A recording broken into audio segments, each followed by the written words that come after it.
there he is, ready to go, except we got him covered up here. Let's see. Let's uncover him. There we go.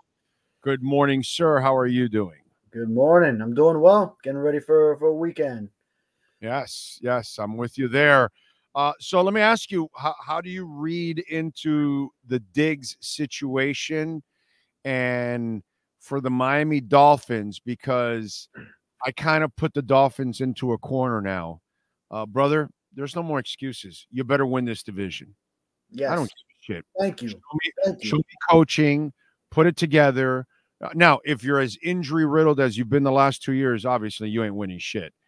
But if you're healthy enough, you're going to have some injuries. But if you're healthy enough, no excuses, dude. You better win this division. That's what I say. Thank you. Yes, I voiced a similar sentiment on Twitter this week. It's just, and largely because I already felt this way already. It's just, you've had these 2 years where, okay, sure, yeah, you have your tailor-made excuses to not being available at the end of one season, and then almost everyone else either banged up or out late last season. Okay, we understand. Linebackers that were with AARP cards, bro. I mean, yeah.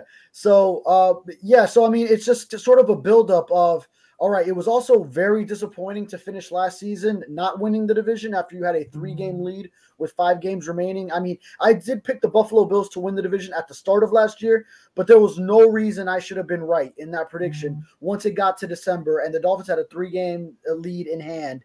So, yeah, I mean, it's going to be an extreme heartbreak, epic failure, supremely disappointing if we go through another season where the Dolphins don't end up winning this division and finally break through get over the hump of the Buffalo Bills.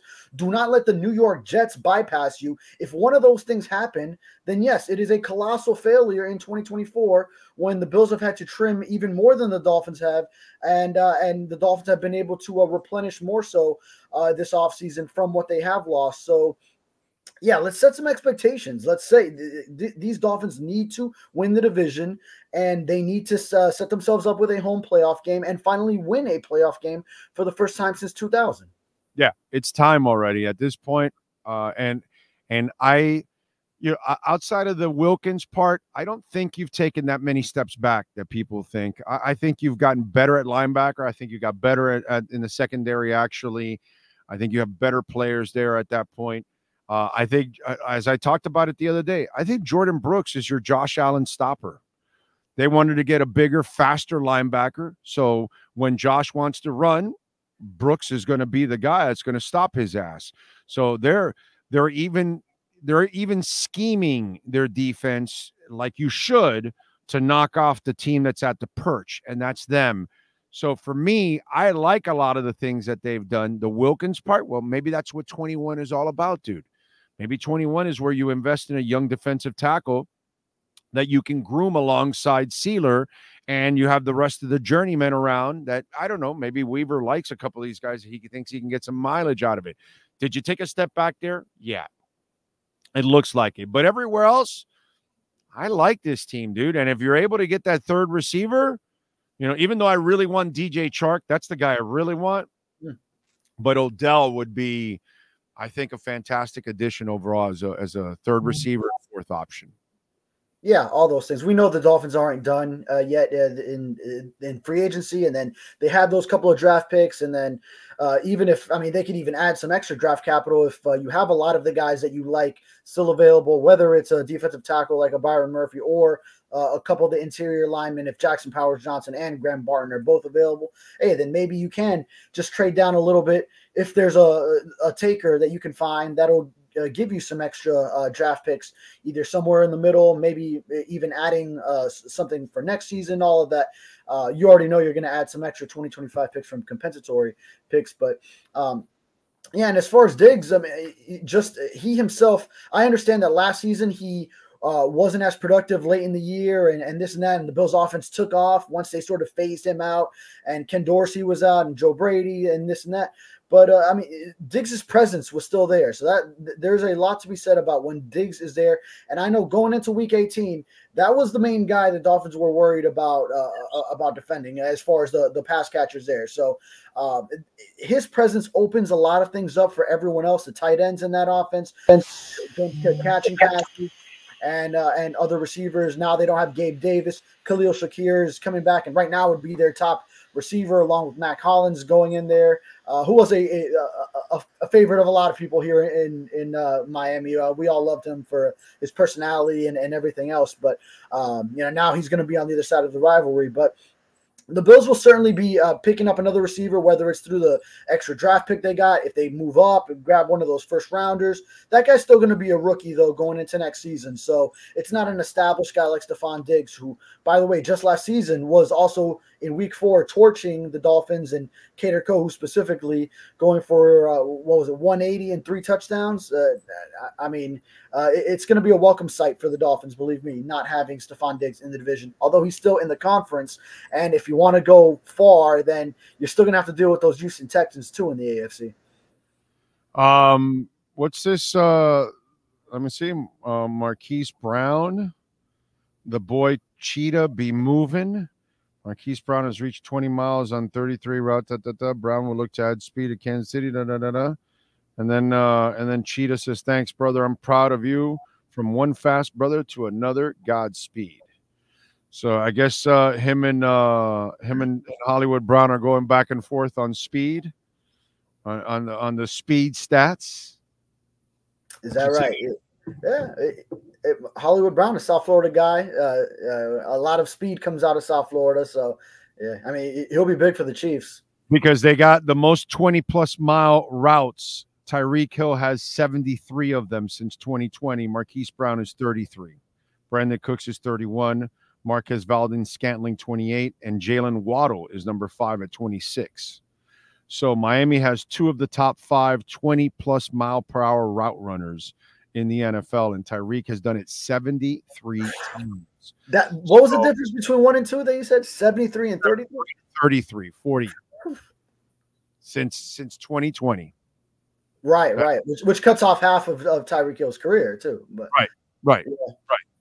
Right. But since those other guys have been in the league since. Exactly. That's probably why, to put it evenly. But hey, Miami's got 2 of the top 5 20-mile-an-hour runners. So that's actually a pretty cool thing, overall. So yeah. And they run the routes that will let you gather up that speed. The deep balls. We saw how many times Tyreek Hill was connected with, Tua connected with him on the deep ball, the go route. Jalen Waddle, the one game that Tyreek missed against the Jets, they had a big connection. So they're not afraid to send them deep or run those 20-yard routes that then they in cut when the safeties are giving them so much respect, and then Tua has so much space to get them the ball. All those things. So let them gather up that 20-mile-per-hour speed and then either break off that or just keep going, and they get open. Yeah, no, I'm with you there 100%. All right, so we're still a couple of weeks out. Where are you standing at 21 for the Dolphins? Yeah, some of the things I mentioned there, if you can beef up either the interior of the offensive line, the defensive line, pick up that defensive tackle that you're going to need, an edge rusher, I like all those things. So if it's one of those, the Jackson Powers-Johnson or Graham Barton out of Oregon and Duke respectively, the interior lineman, if a Byron Murphy's there, I like him. If it's the edge rusher from UCLA, Laiatu Latu, all those would be great. So, whoever's available out of those, I'm actually going to be doing a mock draft soon. So when you ask me what I'm working on, I'll say that coming out next week. So then I'll kind of see when I put myself in the shoes of every franchise that picks before the Dolphins, as far as if I legitimately like one of them to take away some of these prospects that I like for the Dolphins. But if a lot of them are available, then I also like the trade down scenario where, okay, a lot of your prospects that you like are around. Some of them are going to still be around if you move down a few picks. And then if you could add some extra picks, I would love that scenario for the Dolphins. So all of that. Or we've talked about Brock Bowers too. If he slips a little bit and there's a spot where you could trade up into, especially knowing you have some extra 25 picks, then maybe that's an option too. Yeah, that's one that could end up happening. If not, is there a name at 21, a name or two that you're kind of looking at and saying this wouldn't be a bad pick?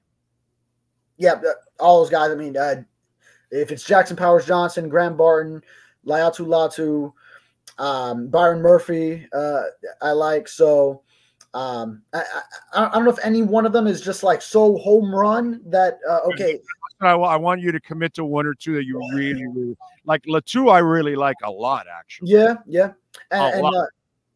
and Perk actually, he mocked the Dolphins picking him there, so that would be nice. Hey, UCLA number 15, looking like Jalen Phillips out there. Yeah. Could be nice to get another guy like that. I don't know if he'll last, but Jared Verse is another guy that I like a lot. Jared Verse. There's that Penn State Chop Robinson. Too. Yeah, but I like Jared Verse a little bit more than Chop. Yeah, well, I see him going a little bit earlier. That's where I think there's so much. A lot of people like him earlier, but I think Verse is another one that would be really, really nice as a pass rusher for them, dude. I really do. So that would be pretty cool if they're able to get somebody like that, because then that makes you feel better about Phillips and Chubb, bringing them along slowly. And both guys, by the way, were at the Heat game last night, so that's good to see that they're out and about. Yeah.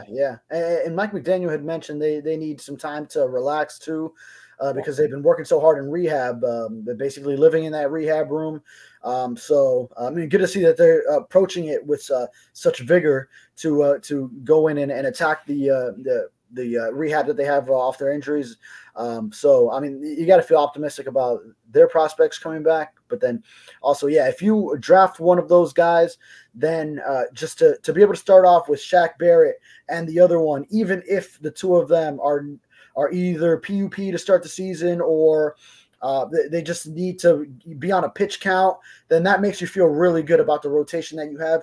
And then even moving forward, once you do work Jalen and Chubb back into the lineup in full force, then you don't have to go and commit to, all right, every snap they're going. You can sort of conserve them a little bit and then have them come out with more high motor for the snaps that they are out there, whether it's like a 70% situation, and then you have Shaq Barrett coming in for like a high energy 25%, and then you're him and the draft pick can be switching sides, picking up a 25% there, 25% on the other side. Like all that would be really good. I'm with you there. All right, what do you got going on the Sun Sentinel so folks can check you out?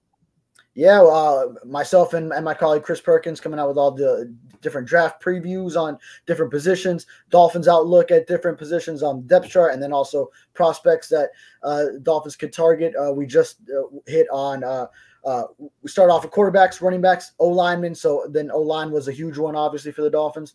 And then also I'll be coming out with a mock draft pretty soon. So I'll be working it up over the weekend. And then sometime next week, you guys will be seeing that. So a lot of pressure on me. What am I going to do at 21? All right, there you go. Follow him on Twitter at David Furones _. David, as always, thank you, my brother. Appreciate you. Have a great weekend. Yes, sir. Thank you. You too. You got it. Welt and Rheaume, 954-966-4646. Do not call the insurance company when you have a problem. You call first your lawyers. And when you call Welt and Rheaume, they have their own adjusters. So they will make sure they put the insurance company in their place. So make sure you're protected, because the laws do not favor the consumer anymore here in the state of Florida. 954-966-4646.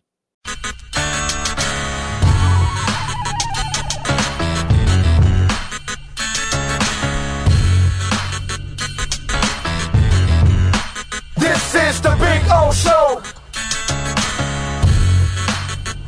This is the Big O Show.